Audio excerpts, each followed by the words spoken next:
கனமழையால் செங்கல்பட்டு மாவட்டம் மேல்மருவத்தூரில் உள்ள இரட்டை ஏரி நிரம்பி சாலையில் தண்ணீர் பெருக்கெடுத்து ஓடுகிறது. இதை பற்றின மேலும் விவரங்களை எமது செய்தியாளர் சத்யசீலனிடம் கேட்கலாம். சத்யசீலன், வணக்கம். விவரங்கள் என்ன பகிரலாம்?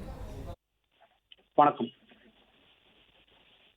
செங்கல்பட்டு மாவட்டம் மதுராந்தகம் சுற்றியுள்ள பகுதியில் கடந்த ஒரு வார காலமாக பகல் நேரங்களில் வாட்டு வகைப்பகுதியில் தாக்கம் அதிகரித்த நிலையில் இரவு நேரத்தில் கனமழையானது கொட்டித்தது. இதனால் பூமி குளிர்ச்சியடைந்து இதுவரை இல்லாத அளவு இந்த மாதத்தில் மழை பெய்திருப்பது அதிர்ச்சி ஆச்சரியத்தை ஏற்படுத்தியுள்ளது.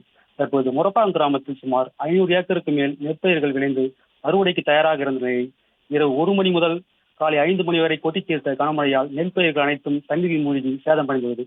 இதே போன்று மேல்மருவத்தூர் அருகே திருநகூர் கிராமத்தில் உள்ள இரட்டை ஏரி நிரம்பி தண்ணீர் சென்னை திருச்சி தேசிய சாலையில் வழிந்து வருகிறது. இதனால் சென்னை செல்லக்கூடிய வாகனங்கள் இப்பகுதியில் ஊர்ந்து செல்கின்றன. ஊர்ந்து செல்வதால் நெடுதூரத்திற்கு வாகனங்கள் அடிவகுத்திருக்கின்றன.